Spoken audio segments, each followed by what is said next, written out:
Lieutenant Colonel Walmsley has recently arrived as the new RTS Range Director here on Usaka. As he begins his tour here, we spoke with him about his thoughts so far.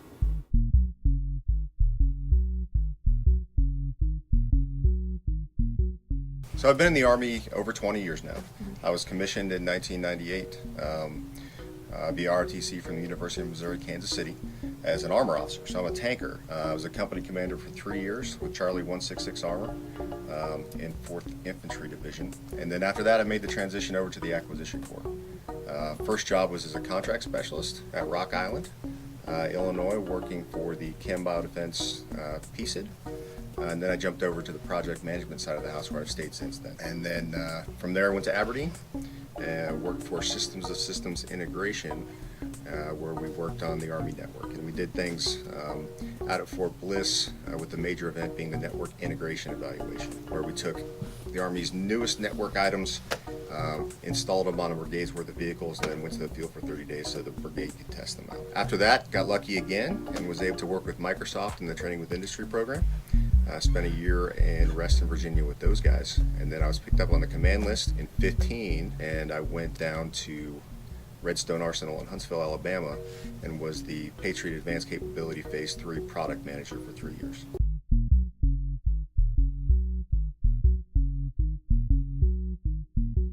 My previous job was one of the highlights of my Army career. So being a board select product manager for a major weapon system was a load of responsibility, but also a heck of a lot of fun. We were able to take the Patriot Advanced Capability Missile Segment Enhancement, the latest Patriot interceptor, basically from a milestone C, which the Army says you can produce at low rate. We were able to take it through operational test, of which one of those tests was out here in Kwajalein last fall. And then we got approval to move to full rate production from the Army staff and the Army acquisition executive.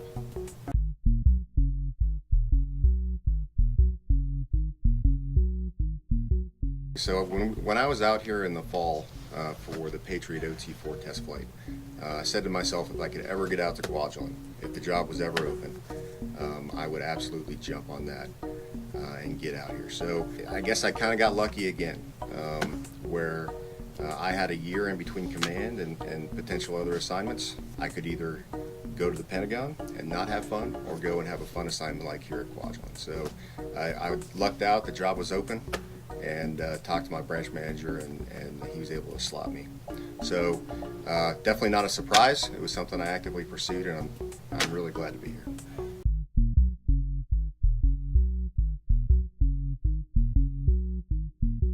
The way I view contractors is just another member of the team here.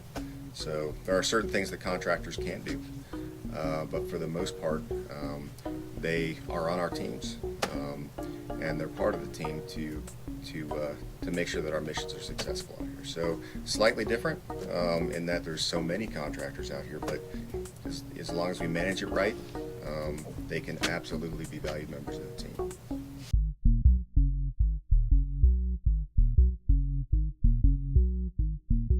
So the range is really one of those national assets that most people don't know about.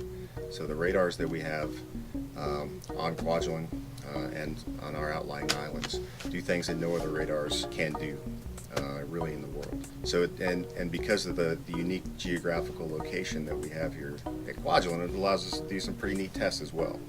So it's kind of a perfect storm of range assets, range radars, and then unique geography that allows us to really get our mission done. I'm not sure there's another place in the world that allows us to do the sorts of tests that we do out here at Kwajalein.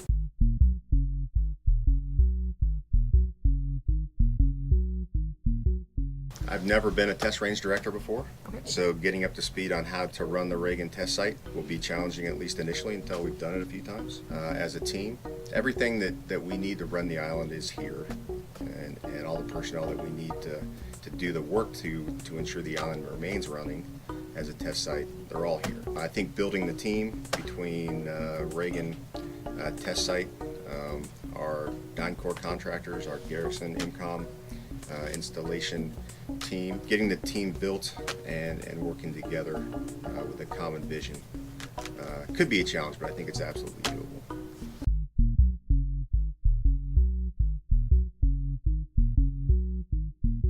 My previous job in Huntsville with Patriot had me TDY, at least 2 weeks out of every month. I'm looking forward to spending quality family time with my family while we're here, and also looking forward to potentially getting certified to be a scuba diver, and then bringing my family out to either scuba or snorkel with my wife and I. So, this place is beautiful. It's really, when you look at it, it looks like paradise. So I'm looking forward to just enjoying it as much as I possibly can. Professionally, the gamut of missions that we do out here, it really, runs from, space missions to what the Air Force is doing, to Navy MDA, and even Patriot missions. So really just the variety of the different tests that we'll be running in the future is going to be something to kind of cherish, I think.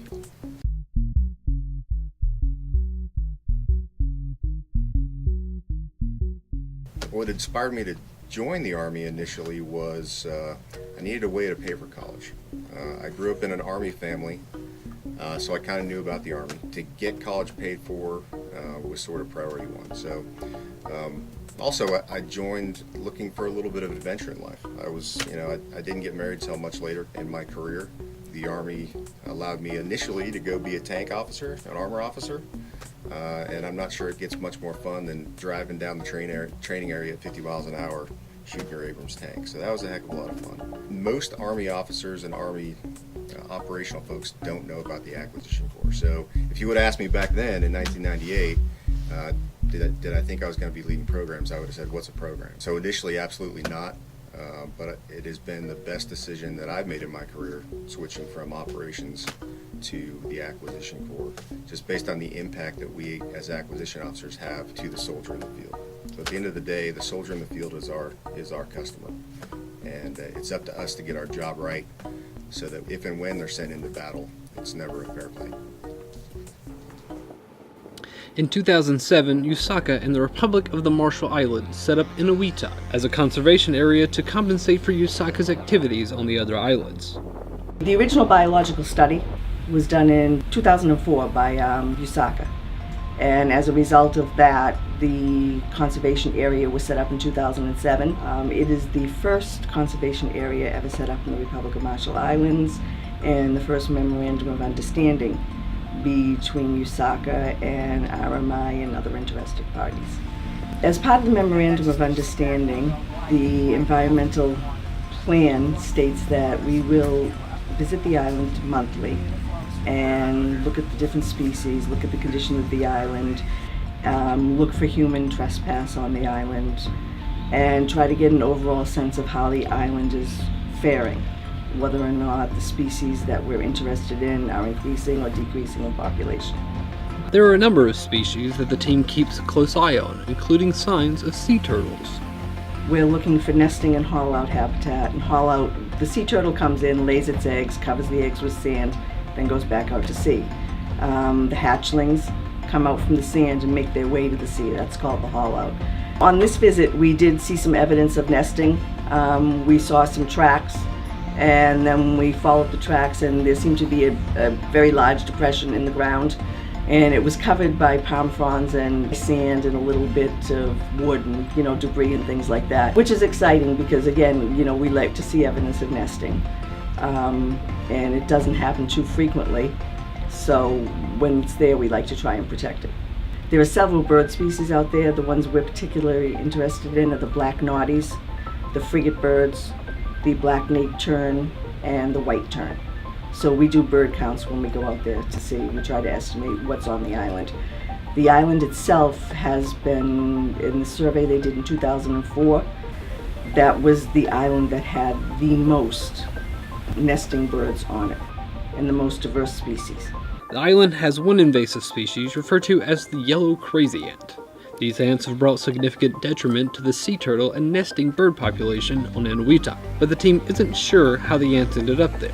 One of the protocols for going out on the island, the only people allowed on the island really are safety and health personnel who do the monthly monitoring. You have to make sure that you don't have any invasive species on you before you go on, to make sure you're not bringing anything onto the island. Predominant on all the new growth here. Yeah. and we don't know. We think it's a green worm, but we're not exactly sure what's causing this. When we went out, okay, you know, we walked through the forest. You have the beach area, the shoreline area, which is really pretty pristine. Okay, the coral reef is still doing very, very well. But then, of course, once you get into the forest, it's a completely different environment. And as you saw when we went out, there were ants everywhere. We saw a few of the crabs. If you go out when it's raining, the forest floor was moving. Everything was trying to come in from the rain. So no matter where you went, those crabs were all over the forest. When asked what the future held for Inuitak and the conservation area, Lori had this to say. The original plan was only supposed to last 5 years, and it can be canceled at any time. But as long as the funding is there and we have the green light from the RMI government, we will continue.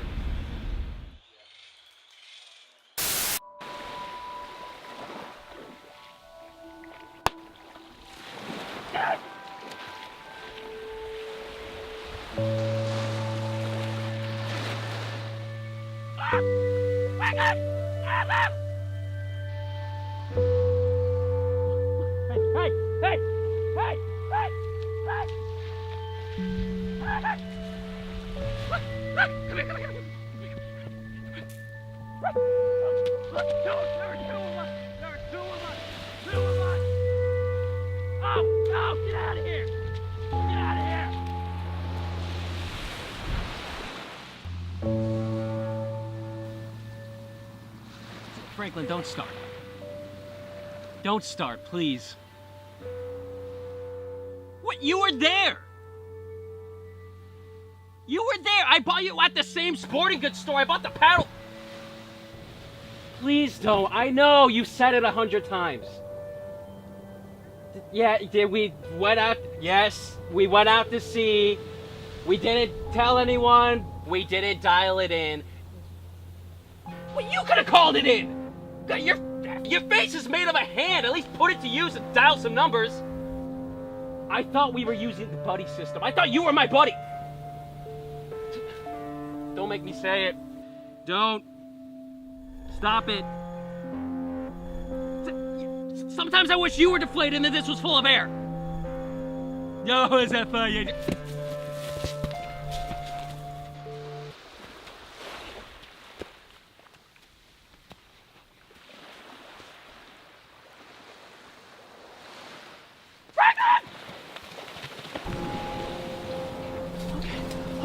Okay, here you go. I know, it's okay. It's okay, look, we're in your favorite spot. Yeah, no, open your eyes. There you go. No, here, smile. There we go. I know. Okay, I'm sorry. No more. I know.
guys.